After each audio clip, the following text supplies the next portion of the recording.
Doctor कोठेज gastro liver care and GI endoscopy centre, सोलापुरातील अत्याधुनिक गॅस्ट्रो उपचार केंद्र. शहराच्या पूर्व भागात तेलुगू जनांनी गुरुवारी उगादी पंडुगा अर्थात गुढीपाडवा मोठ्या भक्तिभावात व उत्साहात साजरा केला.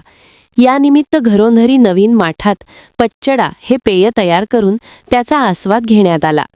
सोलापुरातील तेलुगूजन तेलंगणा संस्कृतीनुसार हा सण साजरा करतात. उगादीविषयी एक आख्यायिका आहे. पुराणात सांगितल्याप्रमाणे सोमकासूर राक्षस हा ब्रह्मदेवांकडून वेद हा पवित्र ग्रंथ चोरून समुद्रात लपतो. तेव्हा भगवान विष्णू मत्स्यावतार धारण करून सोमकासुराचा शिरच्छेद करतात. ब्रह्मदेवांकडे वेद सुपूर्द केल्यानंतर ब्रह्मदेव आनंदाने सृष्टी निर्माण करतात. हा पवित्र असा सृष्टीचा उगम दिन तेलुगू समाज बांधव उगादी पंडुगा म्हणून साजरा करतात. तेलामध्ये लक्ष्मी देवी व पाण्यामध्ये पार्वती देवीचा सहवास असतो अशी श्रद्धा ठेवून पहाटेच अभ्यंग स्नान करतात.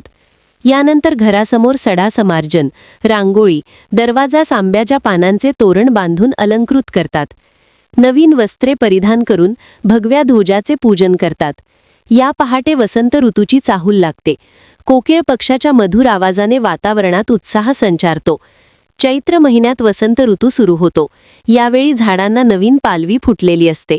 सर्वत्र फुलांचा गंध दरवळत असतो. एक प्रकारची नवनिर्मिती किंवा उत्साह निसर्गात दिसतो.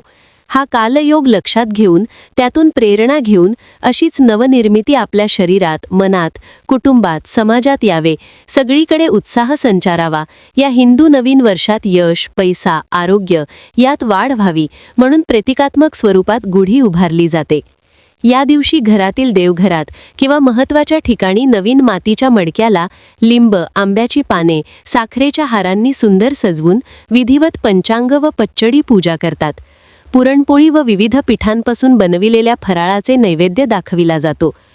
गुरुवारी या सणानिमित्त शहरातील जोड बसवण्णा चौक, 70 फूट रोड, जुने विडी घरकुल येथील बाजारपेठांमध्ये नवीन माठ, विविध फळे, पुष्पहार, साखरहार आदी पूजेचे साहित्य घेण्यासाठी मोठी गर्दी झाली होती. या सणानिमित्त तेलुगू जनांनी एकमेकांना हिंदू नववर्षाच्या शुभेच्छा, नूतन संवत्सर शुभाकांक्षलू या खास तेलुगू शब्दांमध्ये दिल्या. तसेच नातेवाईक, आप्तेष्ट व मित्रांसमवेत पच्चडा या पेयाचा आस्वाद घेतला. पच्चडा हे षड्रुची असलेली पेय सर्वांना आग्रहाने बोलावून दिले जाते. यामध्ये थंड पाणी, चिंच, गूळ, खजूर, कैरी, डाळिंब, गाजर, ओले खोबरे, केळी, कडुनिंबाची फुले, काळी मिरी, बडीसोप, हिंग, मीठ आदी पदार्थ टाकले जातात. या पेयामुळे ऊर्जा मिळते, तहान भागते, लघवी साफ होते, मन प्रफुल्लित होते, तोंडाची बेचव दूर होऊन भूक वाढते, शरीरात थंडपणा जाणवते. गोड, आंबट, खारट, तिखट, कळवट, तुरट अशा 6 रसांचा समतोल जपून हे पेय केलेला असतो. हे 6 रस जीवनातील 6 भावना आहेत. आपल्या जीवनात आनंद, दुःख, कोप, भय, मोह, अप्रिय आदी भाव यांचा समतोल राखणे जरुरीचे आहे. जीवन हे या 6 रसांनी युक्त असते. त्यांचे आदर करून ते सहजपणे स्वीकारावे अशी शिकवण आहे. दरम्यान भावना ऋषी पेठेतील पंचमुखी हनुमान देवस्थानम येथे पंचांग पूजनासह सामूहिक पच्चडा सेवनाचा कार्यक्रम मोठ्या उत्साहात साजरा झाला. यावेळी भक्तगण तसेच समाज बांधव मोठ्या संख्येने उपस्थित होते.